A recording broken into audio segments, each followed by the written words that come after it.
l'installation d'Ahmed Aïdara à la tête de la mairie de Guédiawaye. C'était hier, Cheikh Tidiane. Oui, Fatih, de fortes divergences ont été notées entre conseillers pour le poste de premier adjoint au maire. Et c'est finalement Chersar de Benno Bokk Yakaar qui a été élu premier adjoint. Omar Bo revient sur le film de cette journée mouvementée à la mairie de Guédiawaye.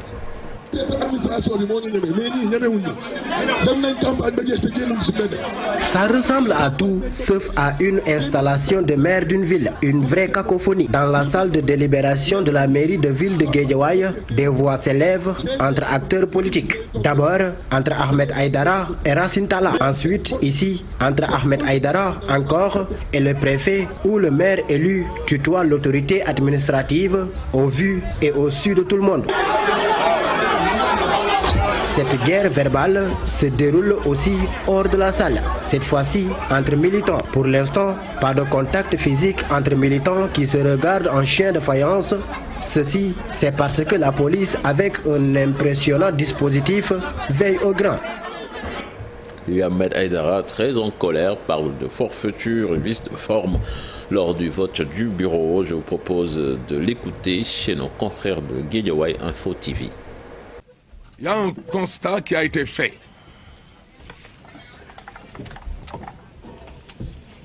Un délit. On peut même le considérer ainsi.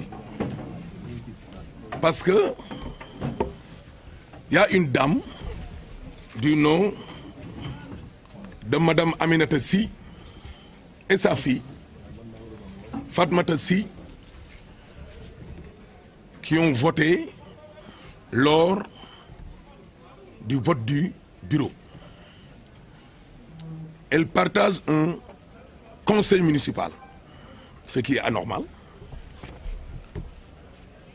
de parenté de premier degré, ce qui est quand même, on peut considérer comme une forfaiture.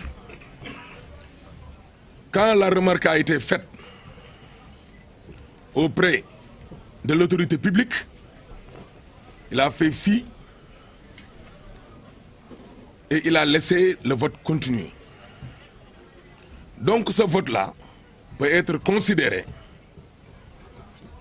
comme nul et non avenu. Et puis à Kédougou, un violent incendie s'est déclenché à Tenkroto, des dégâts estimés à plusieurs millions de francs CFA. Mais pas de perte en vue humaine. Comme vous le voyez, ces images de notre correspondant sur place, Moussa Omargué, Fatidia. Puis direction Kidira, plus d'un mois après l'embargo de la CEDEAO, les populations souffrent. Le drame économique est perceptible sur place. Population, commerçants et transporteurs crient leur désarroi dans ce reportage signé d'Issa Prera et Laïane. Centaines et des centaines de camions gros porteurs lourdement chargés stationnés le long de la frontière sénégalo-malienne. Nous sommes à Kidira. Depuis l'embargo contre Bamako, impossible de traverser la frontière. Un blocage total de la circulation des biens et des personnes avec un réel impact sur les populations. Entre Kidira et Naï, c'est plus de 600 camions gros porteurs qui ont dépassé les capacités du grand paquet, qui sont le long de la route. Les chauffeurs sont très fatigués. En tant que vendeur ambulant, je le suis encore plus. Nous savons que ce n'est pas lui qui l'a fermé, mais demandons au président Macky Sall de réouvrir la frontière.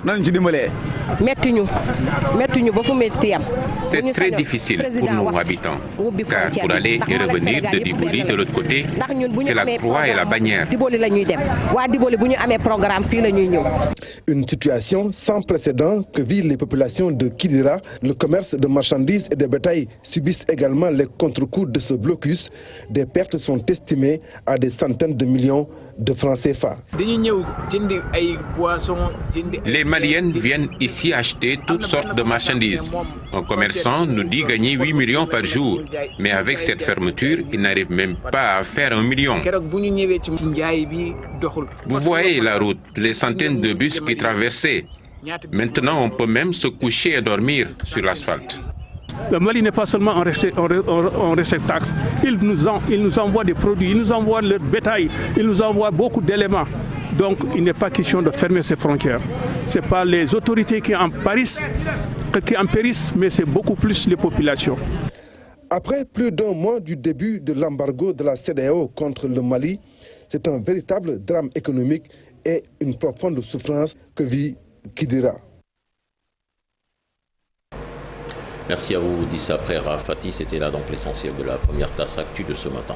Merci beaucoup, cher Tidiane Diao. La deuxième tasse actu prévue à 7h. Tout de suite, les actualités internationales avec Ibou Diouf.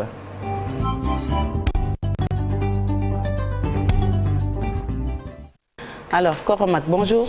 Bonjour, Sokhna Fati, à nos très chers téléspectateurs qui nous suivent en ce moment. Bonjour également à la team et Juma Moubarak. Et puis, nous parlons des inondations au Brésil qui ont fait plusieurs morts. Exactement, Fati. Au moins 115 personnes ont perdu la vie dans des inondations et glissements de terrain à Métropolis, a annoncé hier jeudi la défense civile, 2 jours après les pluies les pires en 90 ans dans cette ville touristique au sud du Brésil. À ce stade, nous avons enregistré 115 décès et les pompiers ont retrouvé 24 survivants, a annoncé la défense civile de cette localité située à 60 km au nord du Rio, alors que le Brésil vit une saison de pluie particulièrement meurtrière cette année. Le bilan, toujours provisoire, s'est alourdi la veille d'heure en heure après les pluies torrentielles qui ont transformé les rives pittoresques du centre en rivière de boue. En Allemagne et en Pologne également, au moins 5 personnes ont été tuées par des violentes tempêtes qui ont frappé l'Europe jeudi avec des vents qui ont atteint les 180 km/h et provoqué des perturbations du trafic ferroviaire et aérien à Cracovie dans le sud de la Pologne. La chute d'une grue de chantier sous l'effet des fortes rafales a tué 2 ouvriers et en a blessé 2 autres. La colère des citoyens africains en marge du sommet à Bruxelles, des ressortissants de la République démocratique du Congo, de l'Éthiopie et des Comores, vivant en Belgique et en provenance d'autres pays européens, avaient tous en commun le même objectif hier, à quelques mètres du Conseil européen de Bruxelles, dénoncer la situation politique et sociale dans leur pays. Pour les Congolais qui étaient les premiers à se faire entendre devant les forces de sécurité mobilisées et bloquant l'accès au Conseil, leurs revendications portaient sur ce qu'ils ont qualifié de balkanisation du Congo. Les opposants à la guerre au Tigré sont également allés dans le même sens, dénonçant les crimes de guerre dans cette région d'Éthiopie. Le président français Emmanuel Macron cristallisait particulièrement la colère des Comoriens qui ont décidé de protester alors que s'ouvrait le 6e sommet réunissant des dirigeants africains.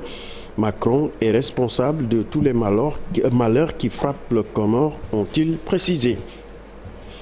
En Russie, à présent, la Russie a expulsé le numéro 2 de l'ambassade des États-Unis à Moscou. Bart Gorman a déclaré hier jeudi le département d'État américain en fustigeant une décision injustifiée à laquelle Washington s'est promis de répondre. Le ministère russe des Affaires étrangères a déclaré que Bart Gorman avait dû quitter Moscou en réponse de l'expulsion déraisonnable d'un responsable russe par Washington, accusé de mener une guerre des visas.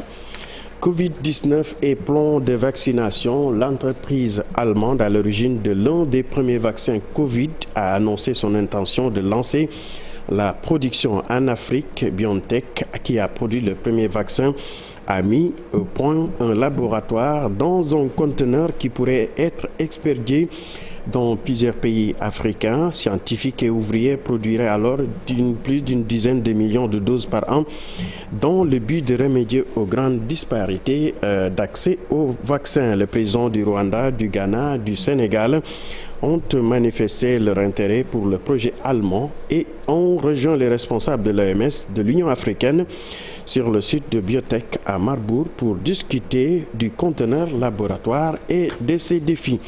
Sokhna Fati, une note de culture pour terminer. Berlinale Alcaraz de l'espagnol Carla Simón Raf l'Ours d'Or, un film espagnol, a eu les faveurs du jury de la Berlinade présidé par le réalisateur américain Mac Knight.